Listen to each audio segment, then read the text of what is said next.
think they are not listening. Nuno?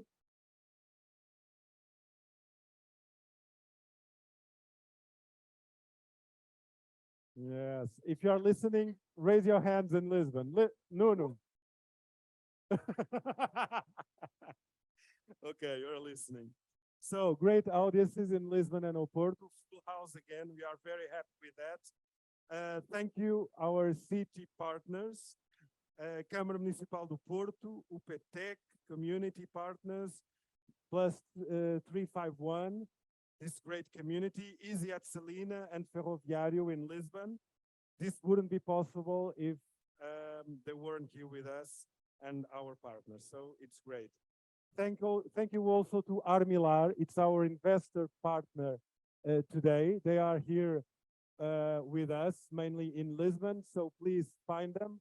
And if you want to raise capital or to have any question about funding, they are a great partner. They are a reference venture capital investor in Portugal. So glad they are here with us. Thank you, Armilar. Their team are joining us mainly in Lisbon. So great opportunity.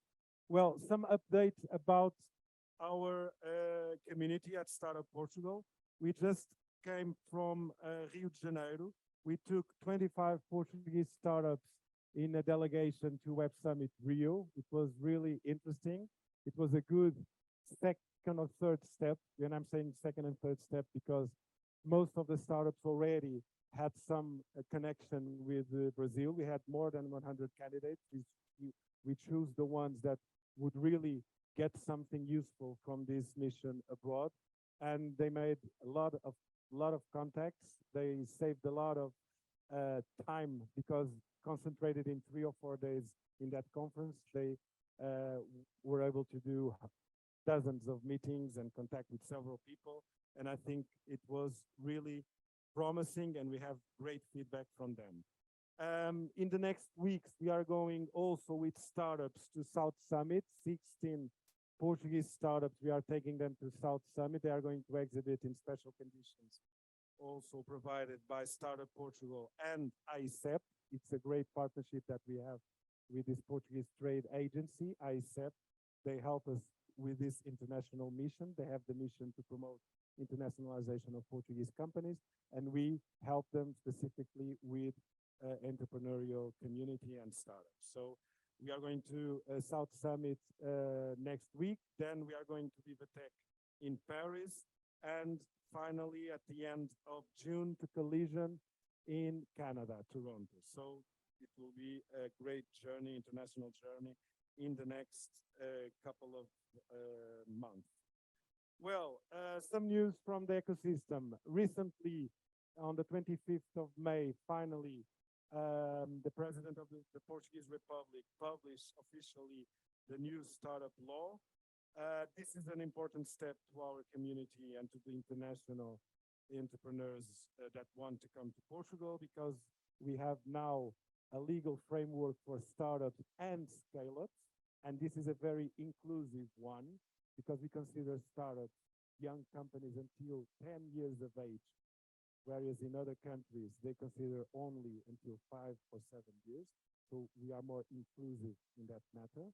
We also define in terms of legal frame what is a scale-up, which is also something different, because we think that this startup spirit continues even after the companies gain some dimension or go abroad or gain some capacity. They are still part of our communities.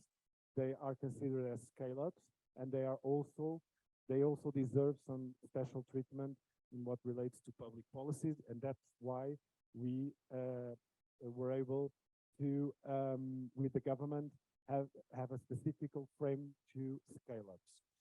And also, we have a new fiscal regime to stock options. Now, it's one of the most competitive in Europe.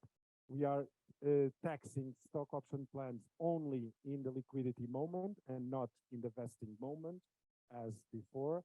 And the final effective rate is only 14%, one of the most interesting tax rates in Europe also. So this is good news. Obviously that we want always to evolve and to get things better, and we are trying to fix one or other issue in this law that can still be improved, but it's a good step in the right way. Well, I'd like also to tell you that Startup Portugal has recently launched an international procurement tender process to develop a specific platform for mapping the ecosystem. We currently have Dealroom mapping our Portuguese ecosystem, but we think that with our own tool, developed specifically with our own requirements, we can do even better. So we launched a tender, international public tender, and well, we are waiting for the contests and the applications. We have a lot of questions about really interesting companies that are trying to come and to develop this with us, and we'll get you informed about some developments in the near future about this. This is using PRR funds, so post-recovery COVID funds that the European Union made available for Portugal. Well, another good news for Porto, namely, we started Portugal, and this is a first-hand news for you. We are having 3 permanent team members in Porto. So, well, I'm dealing with the logistic parts, but it's already a certainty that we are going to have 3 of our team members permanently here in Porto. So this will deal with the Northern Community for Entrepreneurship, also Braga, also Aveiro, also other areas than specifically the city of Porto. But here in Porto, we are going to have a specific representation. I think it's exciting for us because we feel that a big part of the ecosystem dynamics in the country is here in the north of the country, and we are here to help it happen. Well, I'd like also to say that after our panel and pitching sessions, we are having the community of French tech will join us in a networking moment, mainly in Lisbon, but okay. It's good that we know that our friends from French tech are with us. And well, let's talk a little bit about today's topic, health tech. It's a very interesting topic, not only because a lot of people are talking about it, but because it's important to make some interactions and connections between different stakeholders in this area. And we are trying to bring them also to discuss important issues with us in this panel, but also for business reasons, because this area of business worth 1.5 billion euros in Portugal. So it's a huge market with great opportunities. The average annual growth rate in this vertical is 7% a year. So super interesting. We have more than 1,200 companies working in this area. Over 50% of PhDs in Portugal are focused on life sciences research. So a lot of talent dedicated specifically to this area. It's the second market of patents field in Portugal. And almost 25% of Portugal Ventures portfolio is in healthcare. Portugal Ventures is a public venture capitalist in Portugal, and 25% of their portfolio is in this area.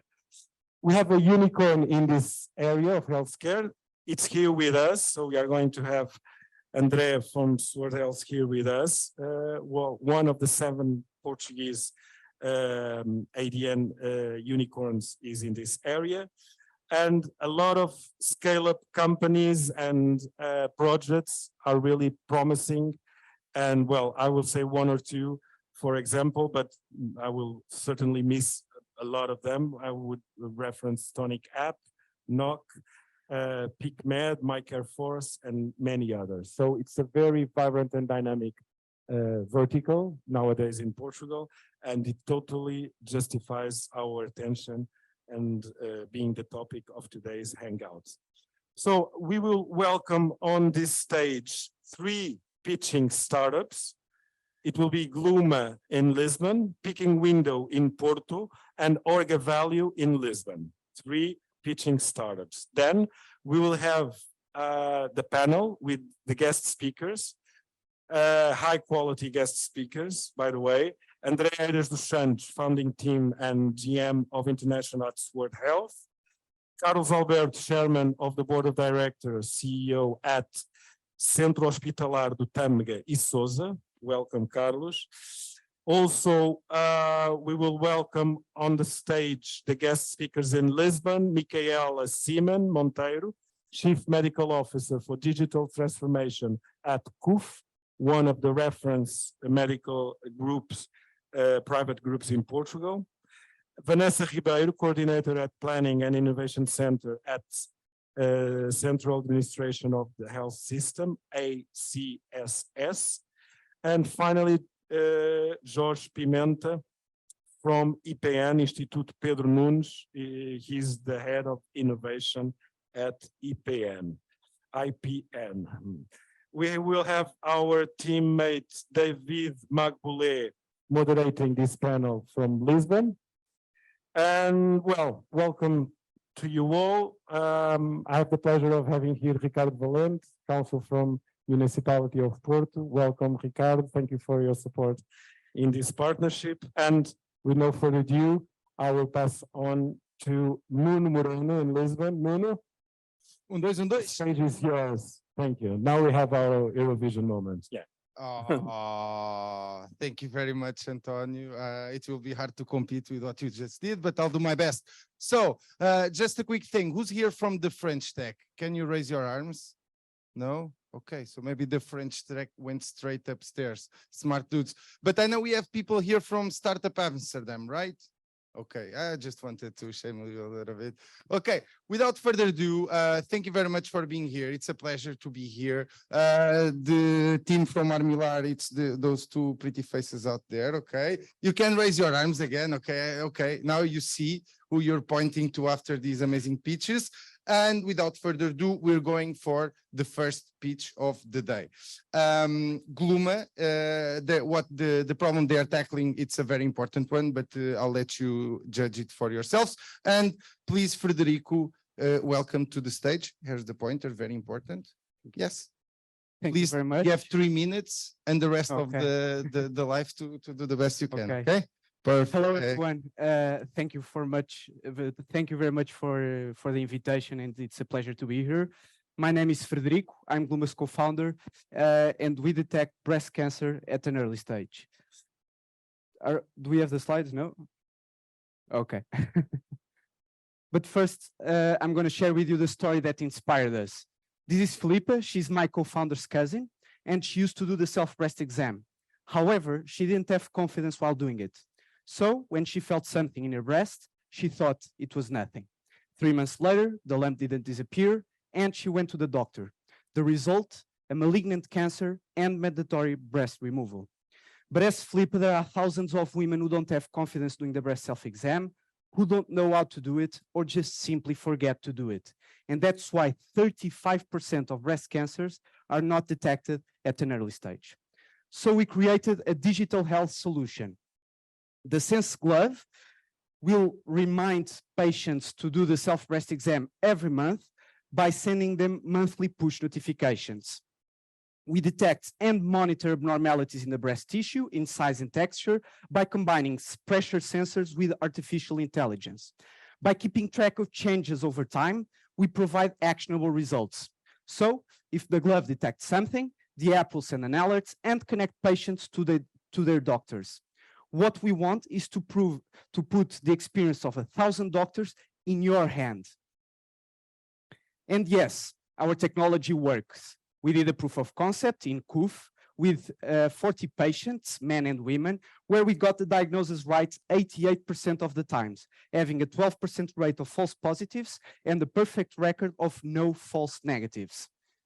We already started our path here in Portugal. We are currently working with 6 Portuguese hospitals to collect data from 500 patients, but we are looking for more. We also count with 11 letters of interest from doctors and Portuguese players, and we are currently on track to get the CE mark. We count with Francisco, is the other co-founder, Filipa's cousin, and a biomedical engineer. so he has the technical expertise to do this. I joined them with the knowledge in management and digital innovation. Guilherme is our IT and infrastructure specialist, and Flavia is our regulatory affairs specialist. We also count with an amazing IT team in mobile app, backend development, and the AI programming team. And we have been supported by 4 amazing entities in the legal side, PLMJ, on the regulatory affairs side, IPN, and on the product development by CTEV in the textile and 3DWise in the hardware. We want to improve the standard of care and to improve the outcome of the disease. So join us, because at Gluma, we cannot stop breast cancer, but we can help women stop dying from it. Thank you very much. Thank you, Frederico. That's the way to close the pitch. No, okay, I can keep it. Thank you very much. Thank you very much. And now, yes, I can see Cristiana is already moving, and I hope I didn't. Yes, Cristiana Braga, it's already taking your position. I'll just give you a second. Cristiana Braga, she's presenting Picking Window from Porto. Cristiana, the stage is yours. Thank you. Good afternoon, everyone. I'm super happy for being here, and thanks to Startup Portugal for the opportunity. So I want to start, although I'm not part of the technical staff, I want to ask you if you can see me very well. Here and in Lisbon, can you all see me? Yes. Yes. Okay. But unfortunately, other people might not. And this is what it looks like for someone with glaucoma, age-related macular degeneration, and diabetic retinopathy. These diseases can cause irreversible blindness. However, there are not enough ophthalmologists to this ever-growing number of patients. So stopping irreversible eye disease is a major concern, right? And there are already AI solutions to accelerate early detection, fortunately. However, they create bias and compromise data privacy. So in practice, there is no reliable approach to promote data diversity and protection. What if we mix AI readers with the latest technological innovations? So at Fraunhofer, we developed a reliable AI software that reads iPhone's images. And this is reliable. Why? Because it ensures privacy in data access and diversity in the clinical case assessment, and also provides support in the referral of patients. All of this while saving time and money, because we know that automating image analysis enables to reduce costs with examinations and later treatments. So we already know this from previous existing solutions. But now, what does it do exactly? So this is a web app for eye practitioners. It reads the retinal images, explains the risk for eye disease. Explainability is very important, and it supports the referral reporting. But the differentiation is that we assure this data diversity because of our technological infrastructure that enables to provide unbiased software predictions. Okay, and while our competitors ask for receiving the data, we let it remain private. So if you want to invest in a scalable technology, this is the one you should meet. Now, yes, we have tested this already with 3 key opinion leaders in Portugal, and we are now going to create the first Fraunhofer Portugal spin-off. For this, we are seeking funding partners, because taking this solution to the market, it requires our full-time dedication, medical device certification, IP protection, continuous business development, a lot of stuff.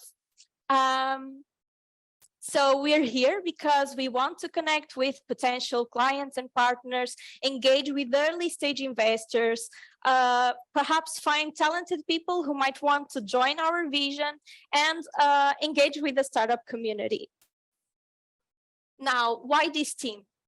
We have in-depth knowledge in the health tech field, and we are committed to take Fraunhofer IP to the market.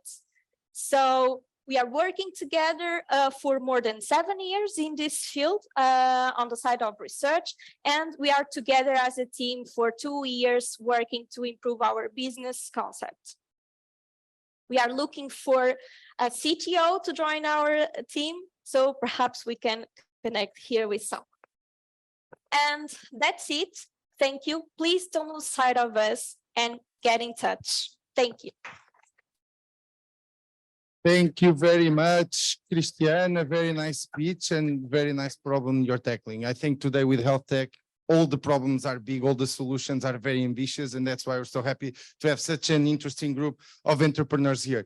The last speech of the day, I would like to call to the stage Rodrigo Valdoleiros, also the young entrepreneur of 2022 and the creator of Orga Value. Please, the stage is yours.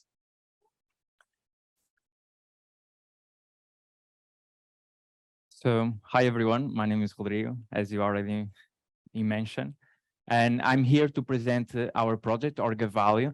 Orga Value has a mission that is eliminate the organ transplant waiting list. And why is that? Because nowadays, at least 90% of organ transplantation needs are not being met.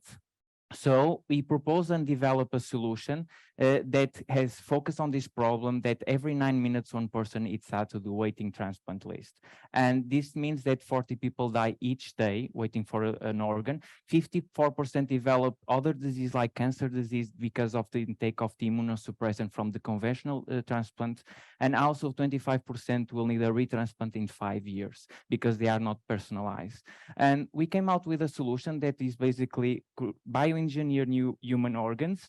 You can see a liver, a perfect liver in the hand. This is a mouse model. And then the technology is a very simple one. We basically remove from organs from human cadavers from the hospital. And then we apply a process that remove all the cells inside of the organ, maintaining the 3D architecture. And then what it's left, it's just a perfect cellular matrix in order to further go from transplants cells from the new patient recipient and differentiate these cells in the lab and create a new personalized human organ. So basically in the lab, we develop a solution we take cells from the patient, from the blood, and then we develop a protocol in order to receive this organ in order to create in the last 1 month, one organ that can be personalized and transplant from this kind of patient. This is our at the moment stage. We are in the preclinical stage with Hospital Sant Antonio. This is a human ex vivo pre-model, preclinical model. This is a human liver that we are applying this process and then personalize the organ from a proposed patient. And of course, we can go for a heart. For example, this is a white heart because it does not have any cells on it. And also we can go for a lung and a heart thoracic transplant as well. Our competitor now is we are in the first ones in Europe, and in the world we have our direct competitor, Miromatrix, but instead of us, Miromatrix use pig organs instead of human organs. And this is a huge problems related to immunogenic and also availability of these kind of organs, and of course, pharmaceutical companies. Our market analysis, we are in a B2B model with hospitals with a profit per unit with 230K per unit. So our market, it's a huge market, almost 500 billion. And our market share focus in the liver market is 2.9 in Europe. We want to start in Portugal with 60 million profit in the first year and go spread for Spain, Iberican market, and also go further for Europe in the 72 million profit in 6 years. So opportunity for organ transplantation that we want to start in Portugal because we are the third country in Europe to have the most diseased organs and apply this kind of transplantation, and of course save 2 billion in taxes from this kind of waiting list maintenance in 2023. And also we apply and we can reduce the costs of sickness benefit expense and also from the purchase medicine. And also, most important, eliminate the sex bias from the scores between the choosing transplant. And also, we want to go further for hospital voucher of 60K that the state will apply to the hospital because of the maximum guarantee response times that hospital can gain money with our solution. Our funding at the moment, we are looking for 5 million that is divided for infrastructure, hiring, and research and development. And we divide this in from looking from the public funding, non-dilutive in the IC community, and 5 million in the private funding. So our team is the expert on the matter from medicine, regenerative medicine, health economics, stem cell, bioengineering, ethics, and also our clinical advisor, Dr. Daniel Lopes, that is a renowned surgeon in the liver transplant. Our collaborations, Collab Trials, Spain, IT Health, I3S, Oxenter Foundation for Oxford, and also from the Institutes of Medicine, Legal Medicine in Portugal. So we already won several awards during these years. And if you want to know more, you can reach out by our email and also for our website. Thank you so much. Thank you very much, Rodrigo. Thank you very much. So actually the future is here. In 2 weeks, maybe a couple of years, we can go to the supermarket, get a new, and the future is amazing, amazing, amazing. So now we're going to the big conversation. We have the specialists, the experts. We have David Magboulet, the head of growth and acceleration of Startup Lisboa, Startup Portugal, man. I'm going to be fired for this one. From Startup Portugal, moderating the talk. So I'll start calling from Porto, I guess. I hope you are ready on that side. So please, Mr. André Eiras dos Santos, founding team and general manager of international at Sword Health, please. Hey, how are you? Good afternoon. Aha, here you are, André. Yes, yes, we can see you look amazing. Thank you very much. Thank you. Now on our side, Vanessa Ribeiro, coordinator of the Planning and Innovation Center at the Central Administration of the Health System. And this is a long name. I don't know how you introduce yourself, but I'm sure Vanessa can do a better job than me. You can pick. You have a little bottle of water there if you need afterwards. Now, going back to Porto, Mr. Carlos Alberto, chairman of the board of directors of Centro Hospitalar do Tâmega e Sousa. Okay. Yes, Mr. Carlos. Hello, how are you? I'm very well. And you? Yes, I can. Fine, thanks. Thanks. I love this. This is we feel closer. Yes. Okay, now back to Lisbon. Jorge Pimenta, Innovation Director at Instituto Pedro Nunes, IPN. Okay. He spent a week with Coldplay in Coimbra practicing for this. Okay, now we have, no, where is Michaela? I'm here. Michaela Simon Monteiro, Chief Medical Officer for the digital transformation at CUF Digital. Okay, and now prepare yourselves. Mr. David Magboulet, Head of Growth and Acceleration at Startup Portugal. Okay, the stage is yours. Have fun. Hello, Porto. Yes, you can. Hello, perfect. Yeah, all good. I cannot see you. Okay, I'm gonna have a neck burn, but it's fine. Guys, thank you very much for being here. Welcome to this hangout focused more on healthcare. Thank you very much to the panelists and in Porto as well. Thank you for attending this talk and this roundtable. So a lot of familiar faces to me. And because we're already a little bit over time, and I want to make sure that we enjoy the sunset, at least here in Lisbon. I know the weather is very good in Porto at the moment. So I want to make sure that we have a very good and interesting conversation, but at the same time, we don't go too much over time. So then our people who are here can then enjoy the rest of the evening. So Andre, I'm going to start with you because we're here to talk about the health tech challenges. And I don't think there's anyone better at the moment than you, right? And Sword Health, how a company based, I think, originally from Braga, overcame some challenges, managed to grow as big as becoming one of the few healthcare unicorns in Europe and the only one in Portugal. So I'd appreciate if you can start about telling us your story and your journey to where you're up to now. Cool. First and foremost, thank you so much, David, for the invitation. Thanks, Antonio.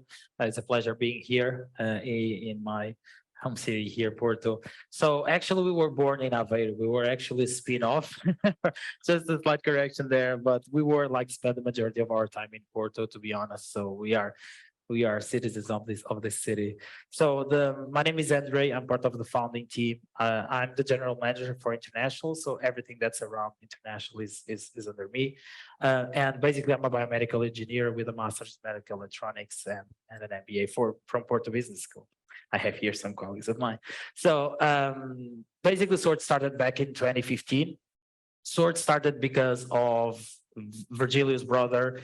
So Virgilio's brother suffered a car accident. He went to coma for 12 months when he needs to have access to physiotherapy every day.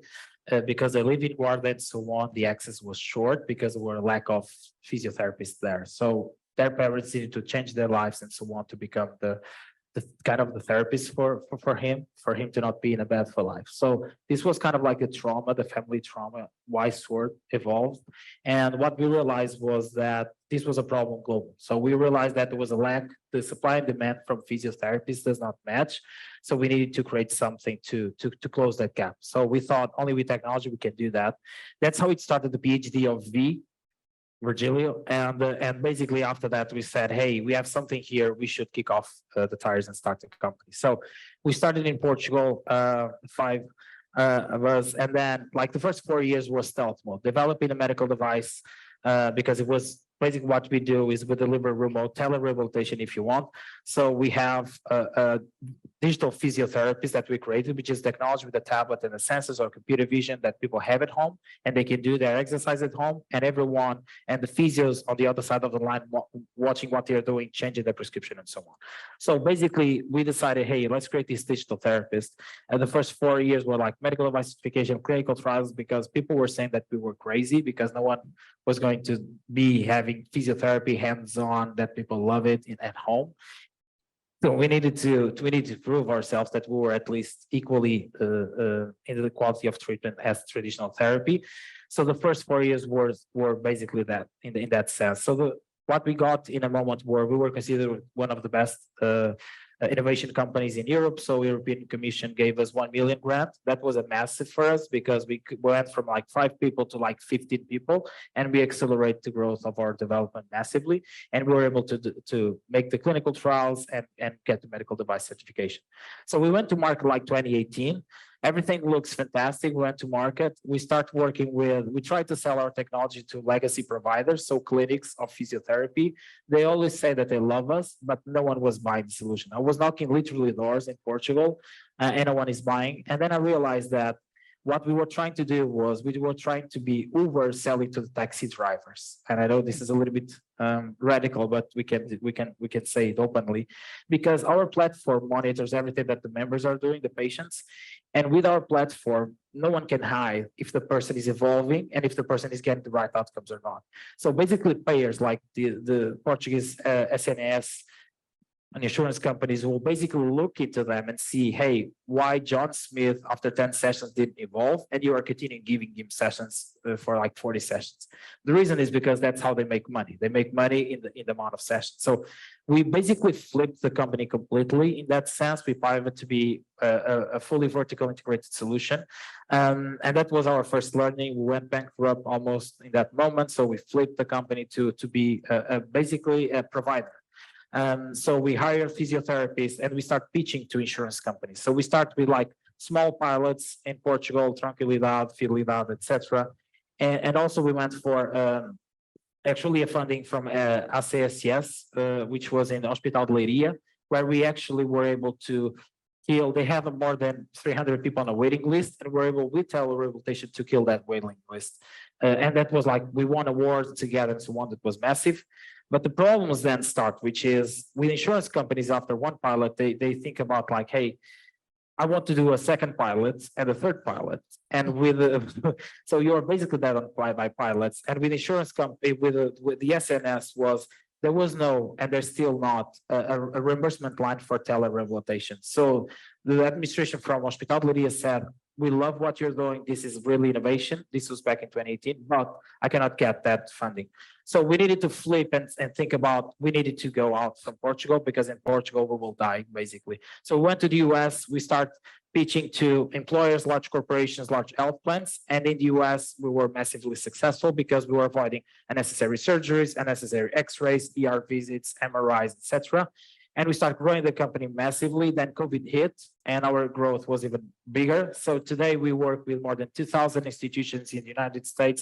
We also launched the company in Canada, Puerto Rico, UK, Australia, and Mexico at the end of the year. And we are 800 people. And yeah, we were valued at 2B. So I'll just try to give you like a brief overview about where we stand. So It's good, David. thank you, Andre. And it's very interesting how you did a pivot, but it's not a pivot on the product. It was a pivot on your business model and how you were presenting yourselves and your strategy. But there's also one point interesting, which is the fact that you went to the US for acceleration program, right? And that also helped to open some doors. I don't know if you want to talk a little bit more about that. Yeah, we needed to go there. And the first, when you land in the US, you need to try to land somewhere because no one knows you. People say you are crazy Portuguese that think about putting people having physical therapy, as they say it there. They don't say physiotherapy, they say physical therapy at home. And you are ahead of the curve, and potentially the curve will never be there. So we needed to land somewhere. We landed on acceleration program. So that's one of my recommendations. Always try to find somewhere to land to get your first connections, and then you start understanding the market and then you grow from there. So that was key for us to understand the market and then growing afterwards. Okay, perfect. So the key learnings of your journey and your history is that don't start a company, a health tech company in Portugal, right? Almost. But no, that's not really the point. The point is you can even start the company, but then obviously you have to go elsewhere and go across borders. So let's focus on the opportunities, and thank you, Andre, for sharing your history. George, I'm going to move to you, and sorry, I know normally it's ladies first, but there's a sort of narrative to the story. This is why we're going this way.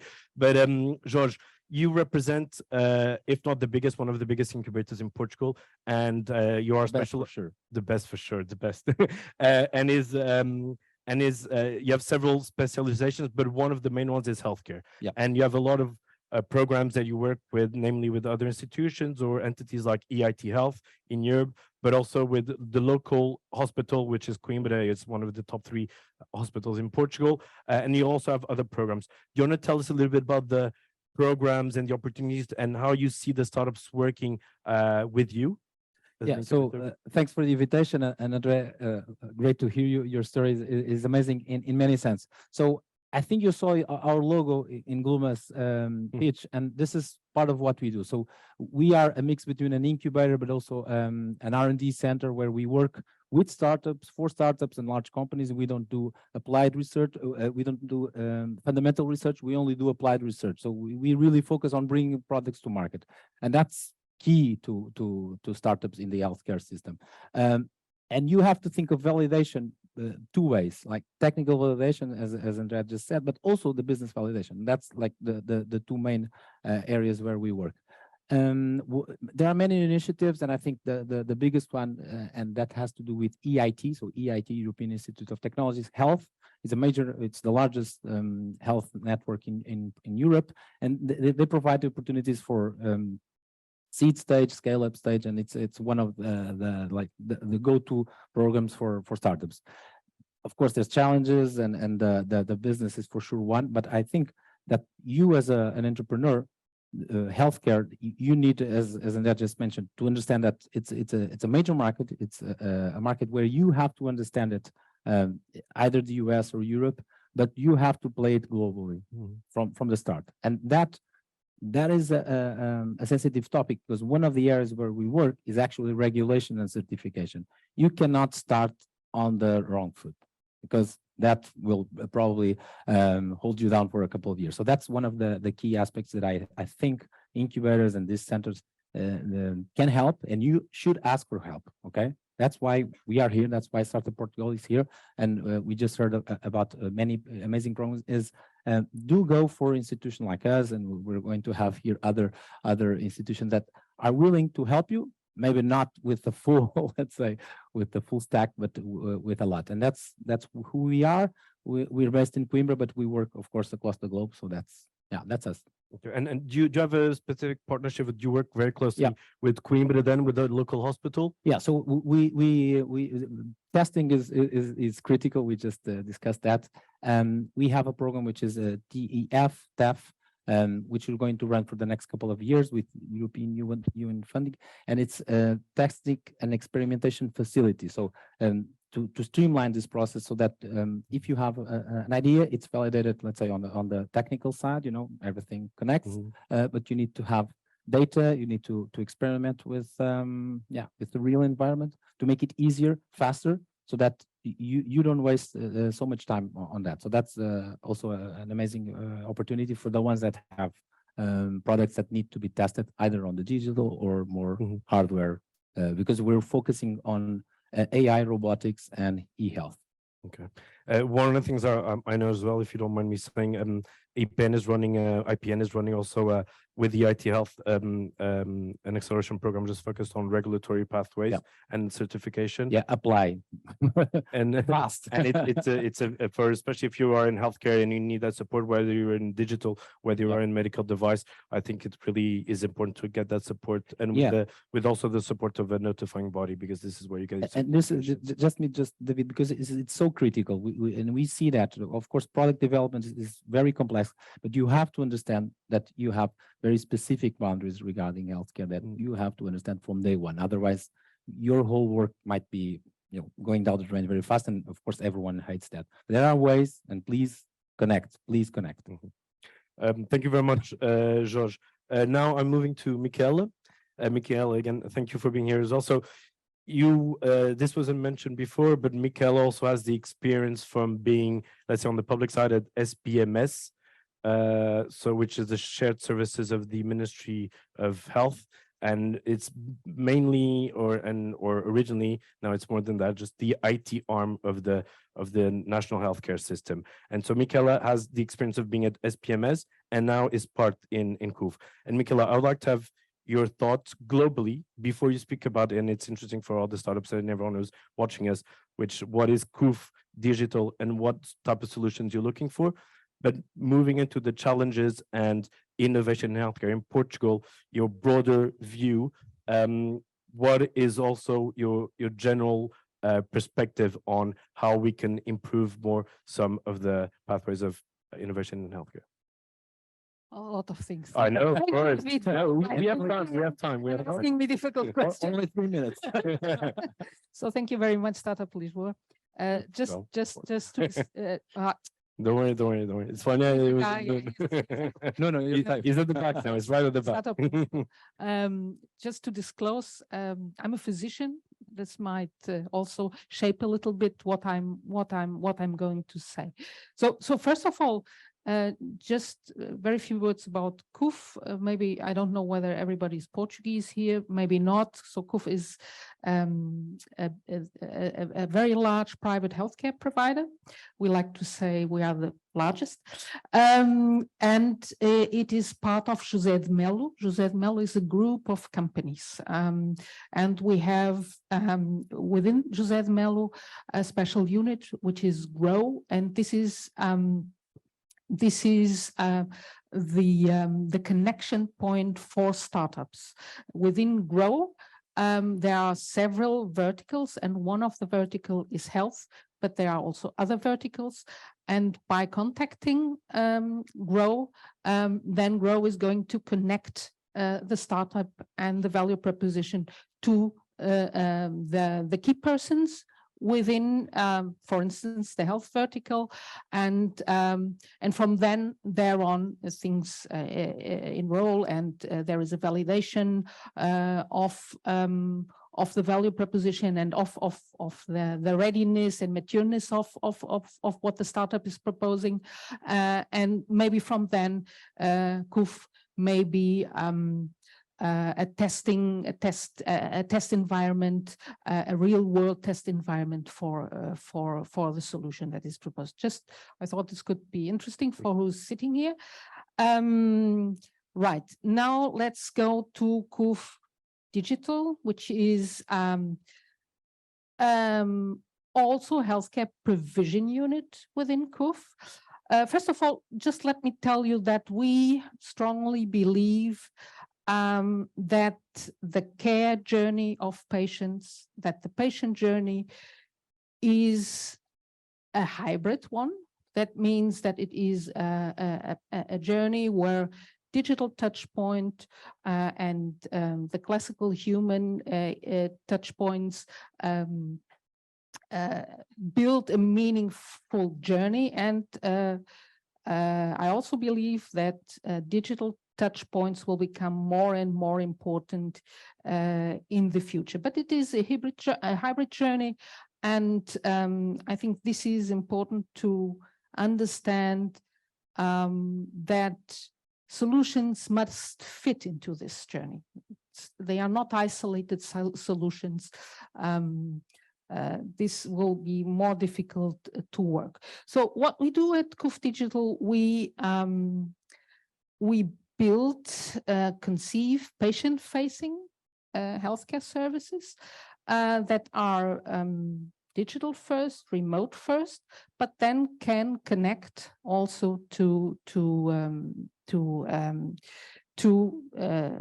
physical touch points and into the classical healthcare provision. Let me just give you some examples. So first of all, we created and there we work with startups, a digital front door, a first connection point, which is a symptom checker for our patients. And from then on, we can connect to the adequate level of care and to the adequate care. And there is another important message here.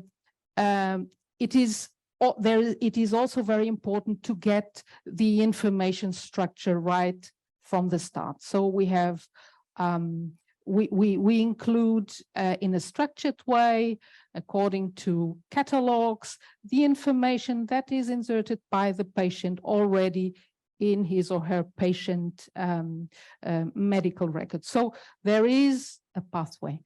This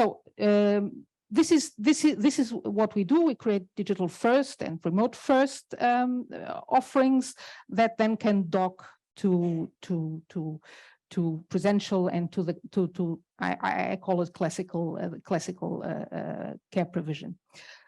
Let's talk. I don't know how much time I have, but let's talk about challenges, and there are a lot of challenges, and one of the and Andrea already mentioned very important challenges. One challenge is the reimbursement challenge. Obviously, the reimbursement system in the public, but also in the private system, is very much a reimbursement system that fits to traditional healthcare provision. So you pay fee for service, fee for care episode, and there is not yet specific financing for instance, digital therapeutics, or for care provision that is different, that is not so episodic, but that is more continuously and maybe even outcome oriented. Yeah. So this is a problem, because the changes in what we will need from healthcare will be a change in how we provide care in a much more continuous way, a much more preventive way, anticipating way, and therefore we need all the data and all the technology. But the way this is paid, so it is not it does not fit yet. So and this is a challenge, because somebody has to pay for it in the end of the day. And not just in Portugal. So then it's a little bit over. No, this is not his problem. This is a global problem, and actually this is, as André said, and I think there are a lot of learnings from what from the journey that Sword Health did. they actually went directly to the payers then, and not to the traditional healthcare providers, because there was no fit on this level. So I think this is an important message to take. Another important message that I find I should share with you is, so solutions can be solutions that fit into existing workflows. And these solutions probably are more likely to be adopted in reasonable space of time. So also a space of time that the startup can bear. Startups usually are not huge pharmaceutical companies that launch a drug, and then if it is adopted within 7, 10, 14 years, they are happy. So they have this power. So startups usually need much faster development. So if the solution needs a re-engineering of the processes and a change of culture and mindset, this will be much more difficult to implement. If you have such a solution, then there was already said regulation, but you should also know that to be successful, you have to validate it from a clinical point.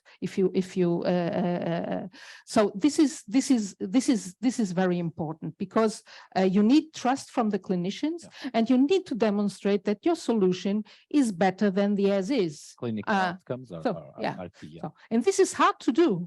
This is hard to do. This is not something that you do, that it's easy to do. It's hard to do. It's hard to know how to do it. It's hard to get the number of patients you need for it, the right methodology, and so on. It's hard to do. It is resource consuming, yeah, it takes time. So make sure that you validate it, that it's safe, and yes, that you demonstrate that's better than the solution that is in place, because there are solutions, the traditional solutions that are in place. So, but if you have a solution that really disrupts existing workflows or demands the disruption of existing workflows to unleash its power, and I think what Sword Health is, for instance, doing is so, then it will be very hard to, if you look at traditional healthcare providers, then you should look at other players in the healthcare system first, because the traditional healthcare players later probably will join, but not at the very beginning. And this is why KUF also created KUF Digital, because KUF Digital is a unit that is new, so it is not attached to traditional workflows. So it has some, yes, it is elastic, and we look for doing things new from the scratch, but important, it must be meaningful care pathways. It's not an isolated solution, a very fancy thing for a very specific problem. It is trying to get this hybrid pathway and whole journey done.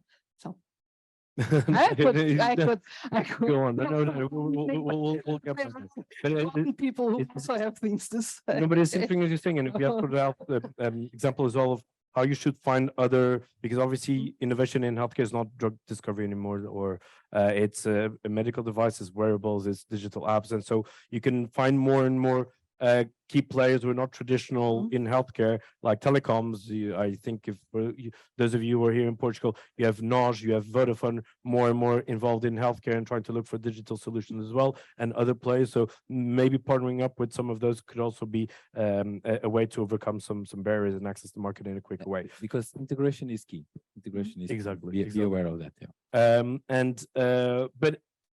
And it was great to know about your experience and what KUF Digital is offering and how you can access KUF through the Grow interface, let's say, to enter this private group of hospitals. And Carlos, hello.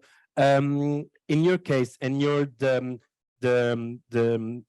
chairman of the board of directors of the Tamguei Souza Hospital or Centro Hospitalar, so hospital group, and it's a public hospital.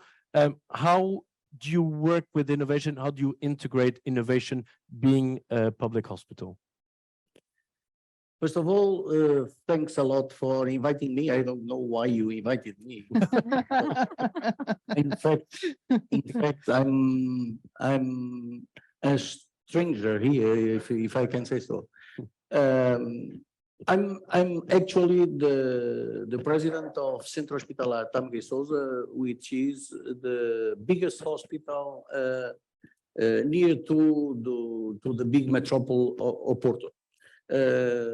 For the people of Lisbon, I normally say, because in Lisbon they don't know Centro Hospitalar Tamguei Souza, and I say that we are Hospital Amadora Sintra do Norte, because like this everybody knows, because everybody knows Amadora Sintra, everybody hears about that, and saying that everybody knows what is Tamguei Souza, because we and Amadora Sintra, we both have 500,000 people to treat. We have 5% of the Portuguese population, each one in charge for treatment. Just because we are near the big cities, and that's why we have this responsibility. We have many problems, and being here with such young people and with expecting new solutions, I would say that maybe I can't be so optimistic as some of the previous speeches I heard. About the case we heard here that started in Portugal and after went to the United States. It's a real example about how we have maybe the fantastic technology, but at the end, we have to look at the market. And the question is that the market sometimes is not open to accept the technology, the fantastic technology we developed, we have in hands. And that's why we have to look at the market, to look at the different markets, because, for instance, looking at KUF. KUF is absolutely different than the biggest or the public hospitals. The Portuguese system in healthcare is mainly based in public institutions. We have in the recent years, we have growth of the private ones, but anyway, for the moment, we still have the huge amount of patients, treatments, and so on is in public system. And public system has different rules. We have much more difficulties to buy. We can't buy even if we like the solution. Yeah. After we have to take care about situations like the sharing the information with the other institutions. For instance, we can share information with KUF. KUF doesn't share information with us, but we have to share information with all the other public hospitals. And so it's completely different. We have to create solutions that allow us to do our job daily basis in that way. And hospitals are, and the healthcare system is plenty of opportunities, but sometimes we have to live with robotization, with high-tech sophistication, high-level treatments, but at the same time, we can't connect with the primary care that are 10, 20 kilometers far from us because internet is not in the right speed, is not allowing us to give the physicians that are in primary cares to open the exams that the patient did in hospital.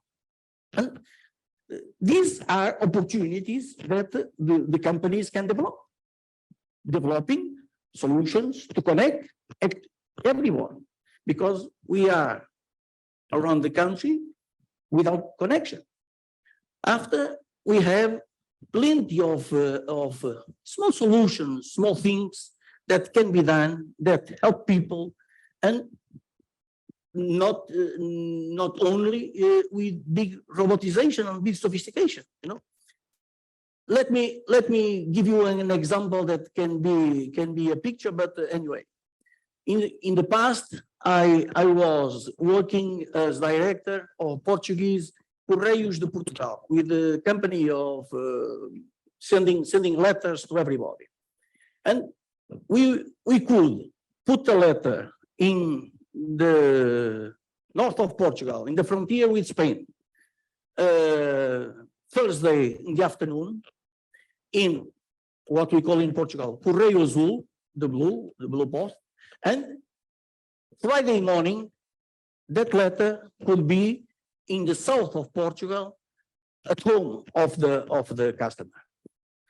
Leaving my position in Correios, I entered in one of the biggest hospitals here in Oporto, Hospital Sant Antonio, which one I heard here today with 2 projects in the pitch.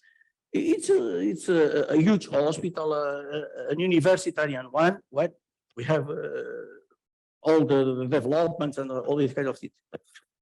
The ones that know the Hospital Sant Antonio is an old hospital with 200 years and with a square garden in the middle. And I realized that I couldn't send a letter from one side of the garden to the other side of the garden in 1 week. And so the question is not technology, because men went to the moon in 1969. Too many years. Technology is not the problem. The problem is what technology can do fitting the market needs. And this is the solution. And because I heard about transplantations, about many areas, because we have plenty of situations to do. What we have to make is looking at the public hospitals, separate. If you want to work with public hospitals, separate it, because private hospitals is another area. It's very difficult to implement solutions that start in one and after trying to go to the other one. For instance, monitorization of patients at home. We need to have the incorporation of the results of the monitorization in the record system of the patient. It's completely different doing that in the public hospital. As I said, the public hospital has to share it with all the other public hospitals. It's a system that is the same for me, for Sant Antonio, for São João, for Santa Maria, for everybody. It's completely different if you want to go to PUF, to Hospital da Luz, to Lusíadas, to Trof, because they have their own system. And at the end, we have a big difficulty that I heard some minutes ago speaking about that is interconnecting, putting all the applications working together. It's a drama.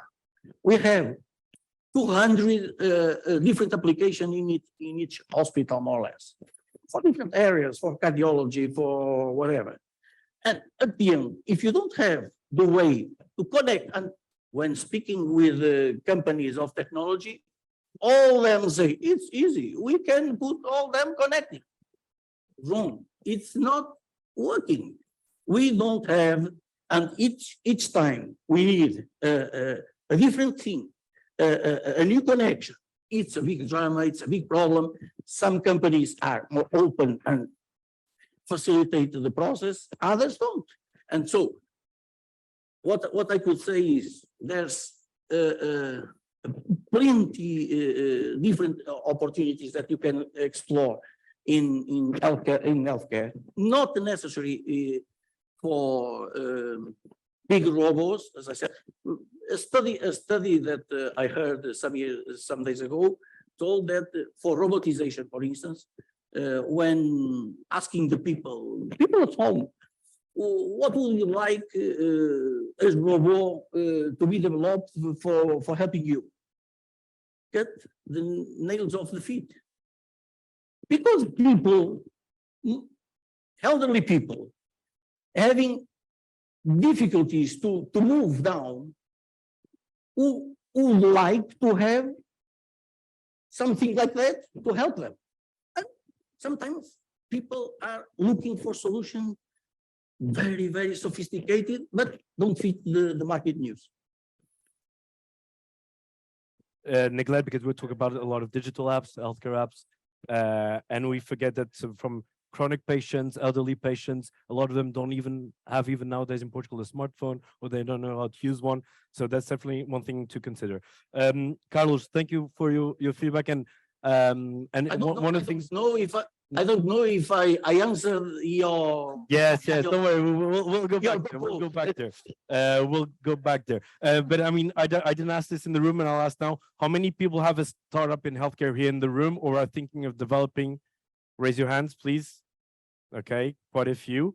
And I don't know, in Porto, I'm assuming I am hoping there's quite a few startups there as well, or people at least planning on developing a startup.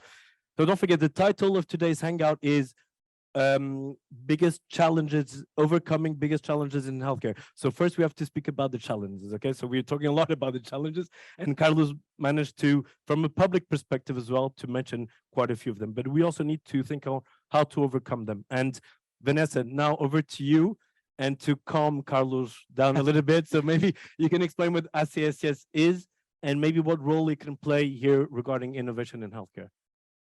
So hello, everyone, again. I work for this organization with a huge name that is Administration of the Health System. And this is a public organization under the umbrella of the Ministry of Health that is in charge of the management of the resources. And by resources, I mean financial resources, human resources, and infrastructure. And I work for this new field within the ACSS that is in charge of the planning and innovation. And I need to do a disclaimer here, because when we talk about innovation, we are always thinking about IT related or devices related innovation. And this is not the kind of innovation we want to focus our work. The kind of innovation we want to focus is what Michaela said and what Alberto said, is organizational innovation. And this doesn't mean that it has to have technology associated. First of all, what we want to do is to change the processes of care, the way we provide care, to change even the focus of care from the curative part to the preventive and to the promotion. And regarding this promotion and prevention, as has been said here, there are a lot of new actors and new players in the field. Like, for example, last week I was in Antwerp in a conference about integrated care. And in Belgium, they are, in the communities, they are working with health coaches. that are people from the community that work with deprived areas and teach these deprived people how to improve their health. About the role ACSCS can play to help this. Well, first of all, I think to be here and to be in events like this and to let you know what is ACSS and what are all the organizations in the system, because I know that looking from outside, it's very complex to understand which organizations are involved and which is the role of each one. Just a small disclaimer. This is the first time SCSS is in a panel with other startups and listening to the pain points. It doesn't mean you have to go and knock on the door of SCSS and ask for, okay, but it's good for them to listen, not only the startup issues, but also with, well, eventually CUF, but above all also with the public hospitals, what Carlos is saying. So just the fact of being here and us knowing what it is, as Vanessa is saying, is great. So thank you again for being here. Thank you, David. Thank you for letting them know that our goal. Don't share the email with everyone, don't worry. No, of course, we are open to listen and we want to see the innovations that are going on because this also help us to understand how the future is going to be.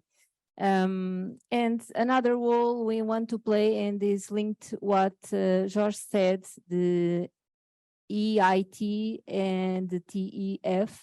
Sometimes we as a central organization can go for applications in these programs, and I think this helps sometimes to win the proposals. Yeah. So we don't have much resources, but Support letters sometimes are such as we can do that. as important. Yeah. That's a role we can Yeah. perform, and we can do that to help, of course. And finally, I think I need to talk about funding and financing.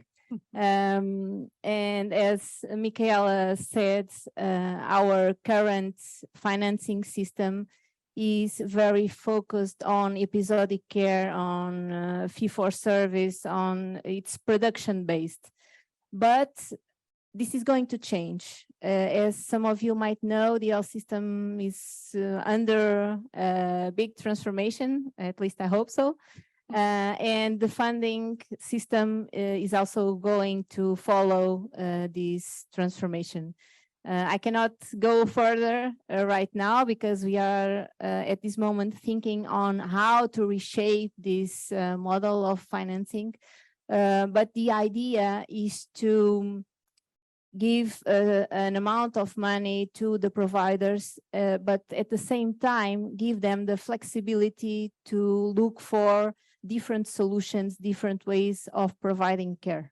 And of course, more cost effective. That is very important for the health system. Okay, thank you, Vanessa. We're not running out of time a little bit, but we're short on time. So instead of asking again more questions that I had almost individually, I think I'm gonna wrap up with one question for all of you, and then move on to questions to the audience, which is. And maybe Vanessa, in your case, on how you're planning this new model eventually of financing.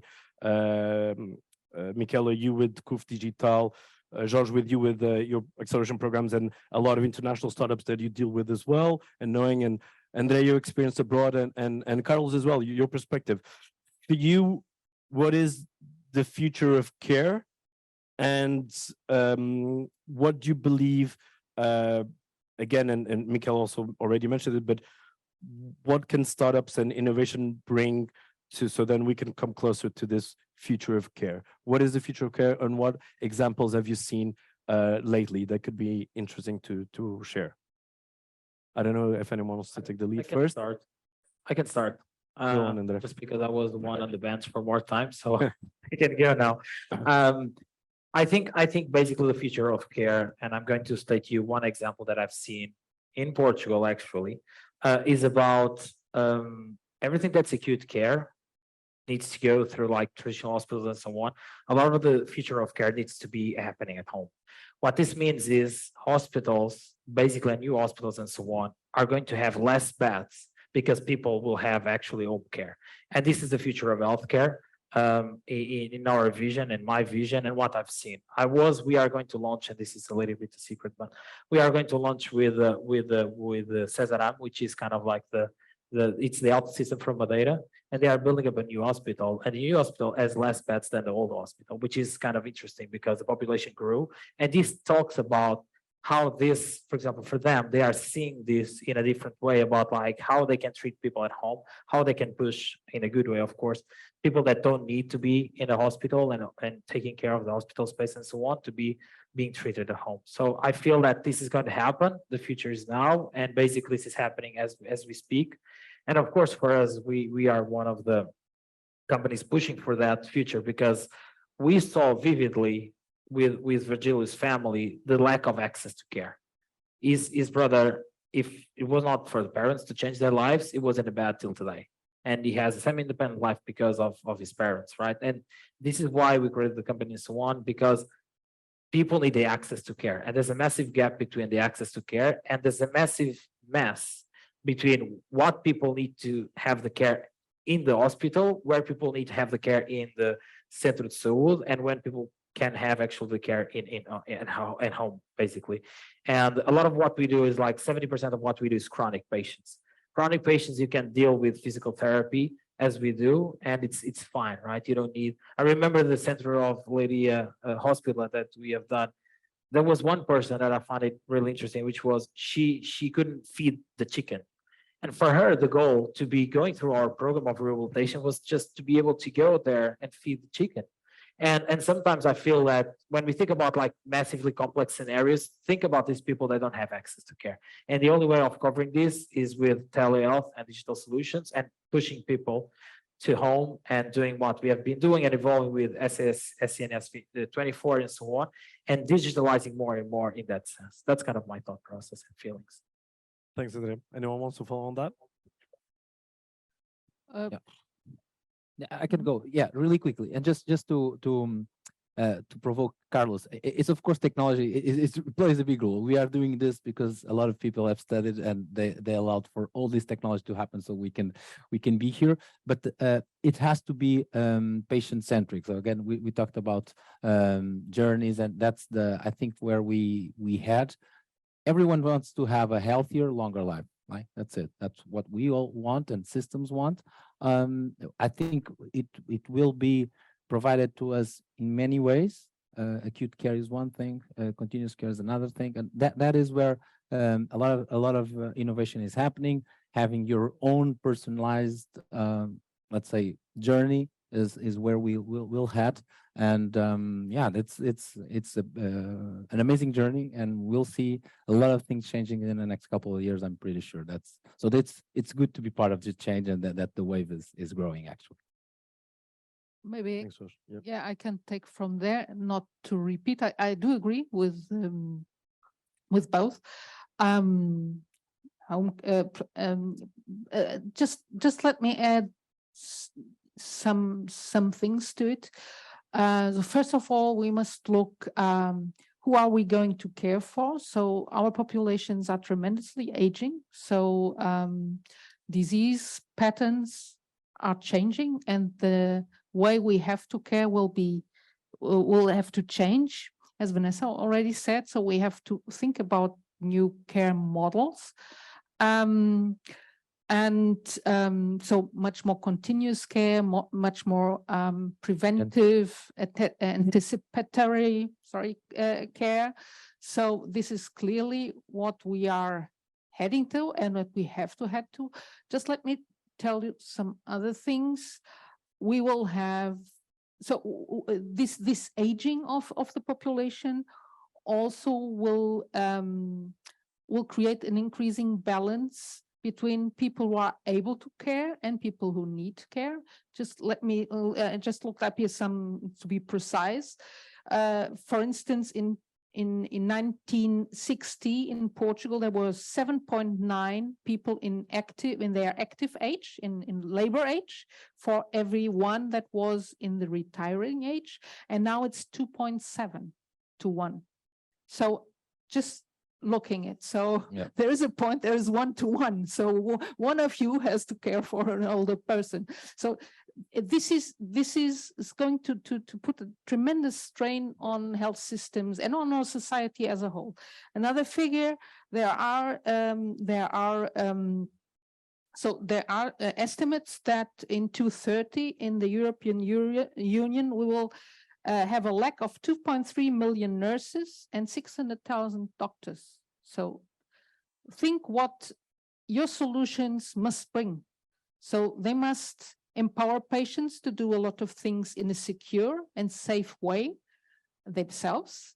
They have to help doctors and nurses to concentrate on what they do best. And then there is another figure, which is also important. There was mentioned it's a huge market. It's right, it's a huge market. But at this time, we already are spending here in Portugal, for instance, 10.5% of our GDP on health. And in 2020, so this is a figure from 2020, in 2000 it was 8.6. Germany, for instance, in 2000 was 9.8 and it's now 12.7. And we know that in the States, it's almost 20% and it's going like that. So we have to be efficient and we have to look how we spend our money because, yeah. So this is, And it shouldn't be a cost, it should be an investment as well, right? To make it more efficient as well. That's right. Yeah. Okay, Carlos? The future of care, I mean, and especially at Tamgen Souza, you've done some pilots with home care, cuidados domiciliários, right? So you're also trying to, be at the forefront or try to test also new ways and new future of care to reach more patients. What is your view? I would say that the trend should be to ambulatory care more and more, to put people out of the hospitals, giving them care at home or wherever. But unfortunately, we have elderly people and we still have too much people impatient. So at the beginning of the century, we were doing 20-25% of ambulatory surgeries. Today, we do 70%. We increased a lot in this kind of treatment, of the way to treat people. But even with this big growth in the ambulatory care, we still have too much people. I was hearing about reducing beds, and 2-3 decades before, I was hearing that we should reduce beds, that we wouldn't need them. For instance, in my case, I still have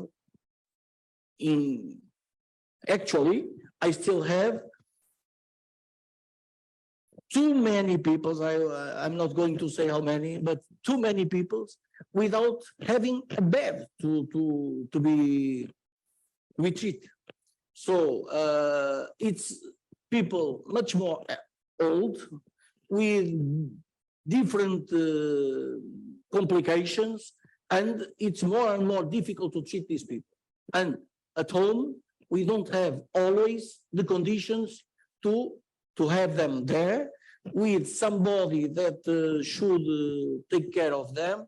So in the coming years, I would say that this should be the trend, but I'm not so optimistic about a big change about that. But yes, this is the way we have to look at the future, to give more ambulatory care, more different ways of treating people, more technology in the different gadgets, different approaches, but having always in consideration that we still are a poor country with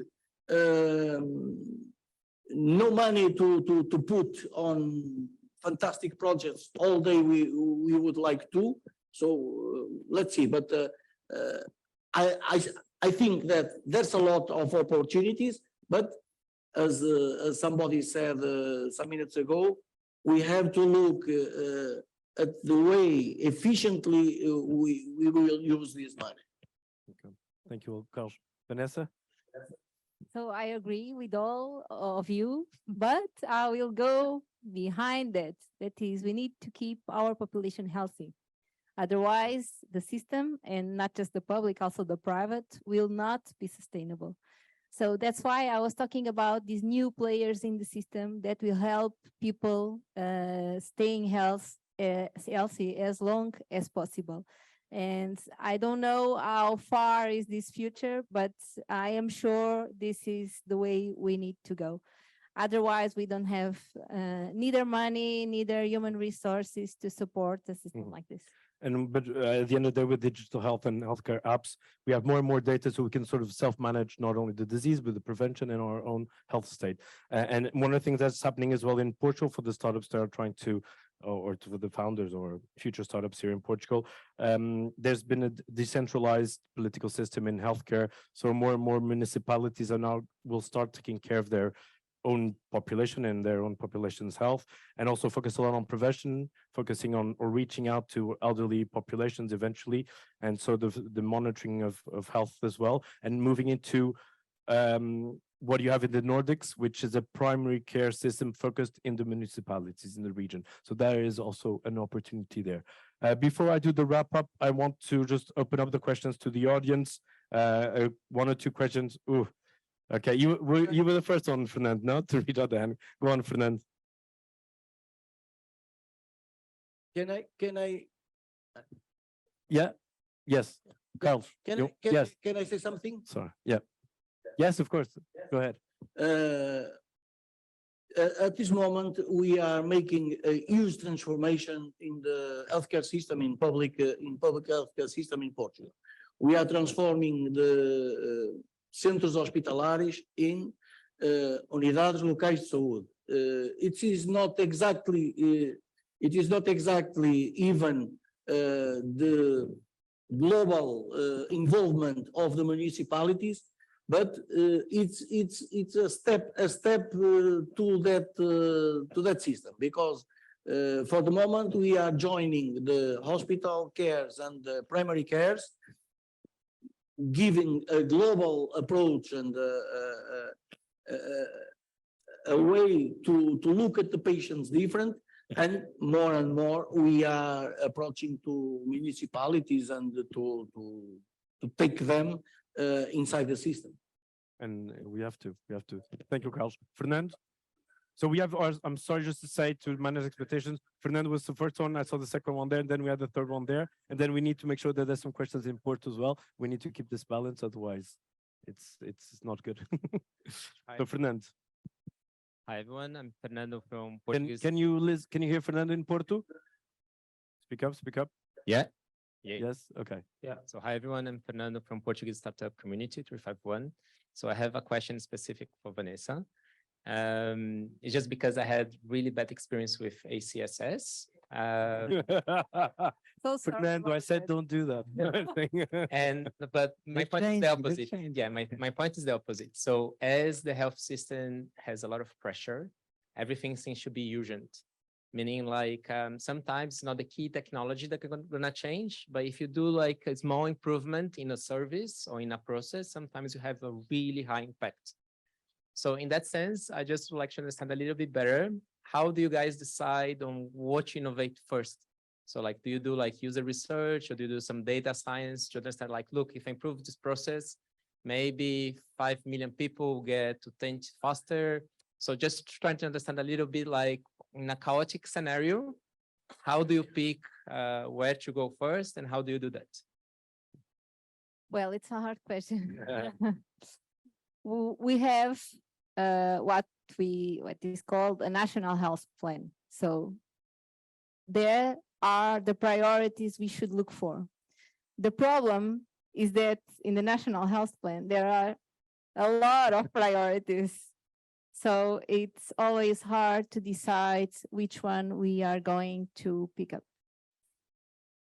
Also, as a central organization, we don't decide in each hospital what they are going to do.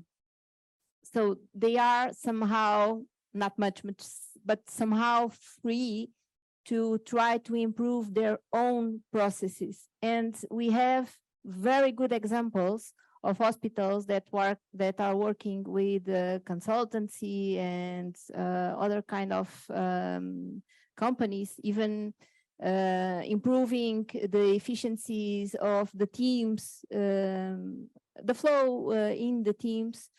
So, but this is done at the local level. So each hospital, according to their specific needs and their proactivity, they are deciding which are the areas they should work on. So, and we as a central organization, at this moment, what we are doing is look at that experiences at the local level and try to scale it up as a national level. But this is going to be a long process. Thanks, Vanessa. Yes, your name, Danny. Danny, is that okay? I can read it from here. Thank you. So my question will be a bit biased because these are the two problems that I'm working on. But my solutions are not really addressed to any European country, but rather for US and Argentina. So a little bit of background. In 2021 in Argentina, there was a huge hack. Some of you might know, 45 million medical health records went into the dark web, together with all the health history, biometrics, insurance details, everything. The data is still there on the dark web. This is a problem.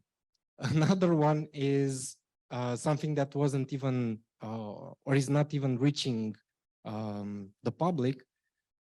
For example, 3 weeks ago, one of the largest health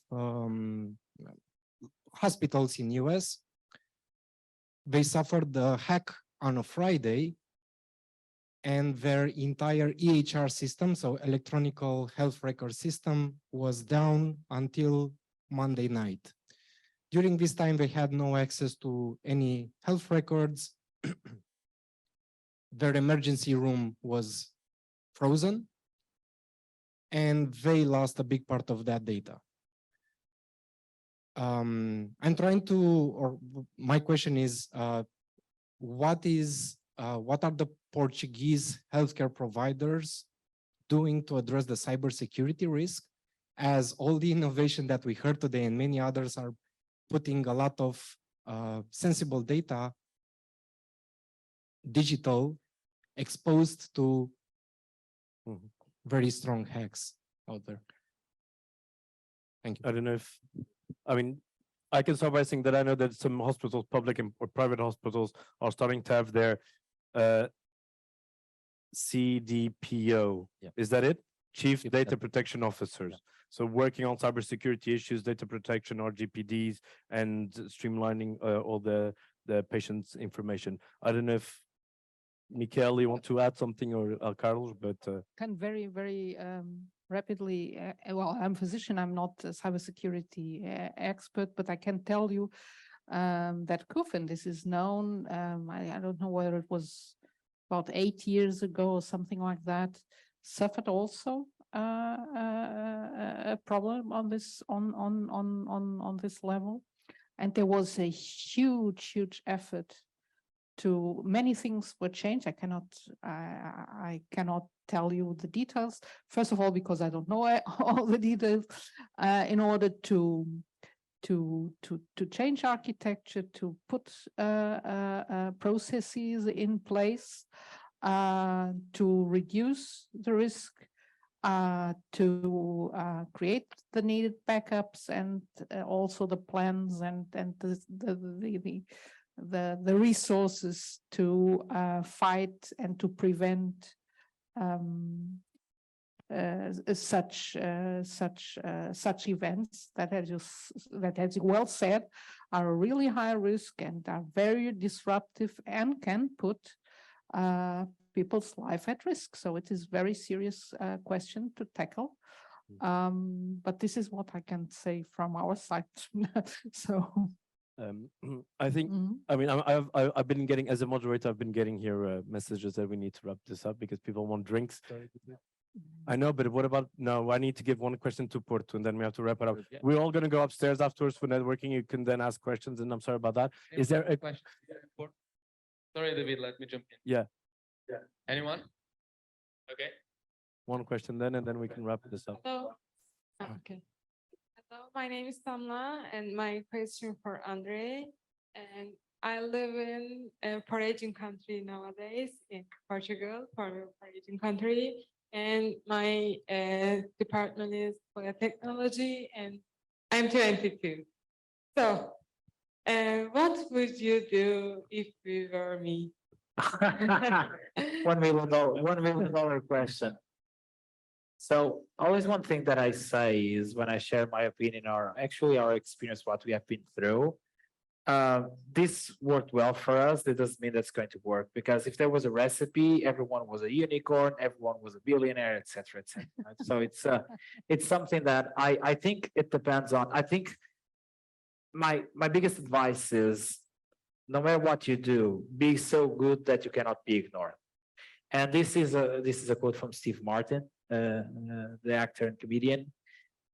When we went to the US, people said that we were crazy. And because we were Portuguese, we were like behind the MIT guys or the Silicon Valley, whatever, just because we were born in Portugal. So we needed to start behind because of a bias or because the world is not balanced or because it is the world that we live in. So I would say that, and everyone was saying that we were crazy, like you are ahead of the curve, no one wants to have physiotherapy at home and so on. And basically we build up our technology. We were so good without, when we got to the clinical trials, we're the first company compared a digital intervention with an in-person intervention, and we achieved better outcomes in post-hip and knee replacement on seniors 65 plus years old. So just to let you know that like what we developed was not like just for the tech savvy, like the high tech. This was like 65 plus people like my father and so on with hip replacements and so on. And we were getting better outcomes. We got better outcomes than the in-person care. So this was basically showing everyone like, hey, this is here and this is good and just bet on us and so on. So be so good that you can't be ignored.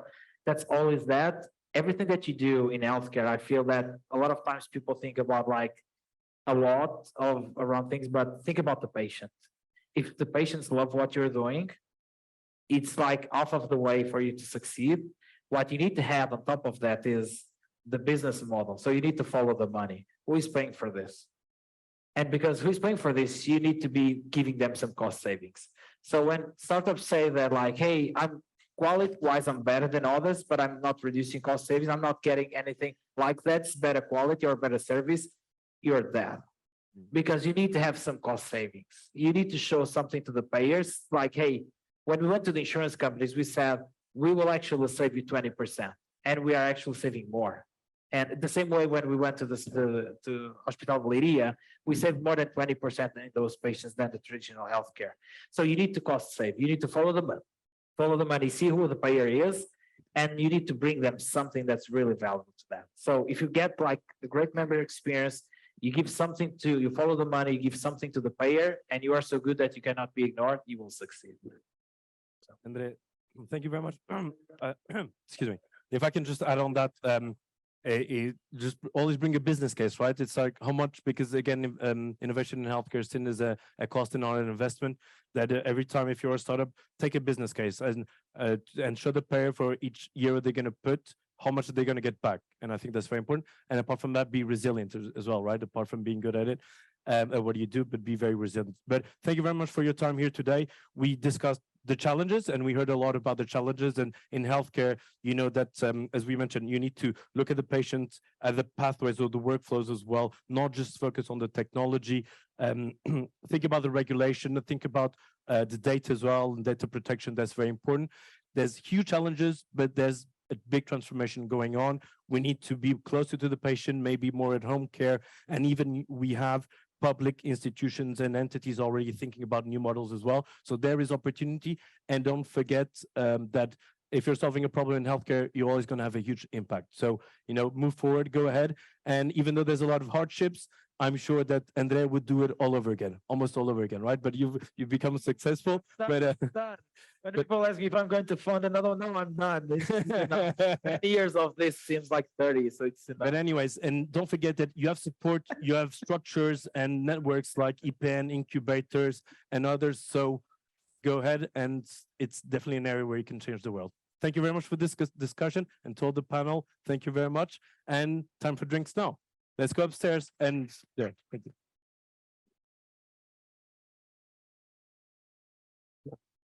Okay.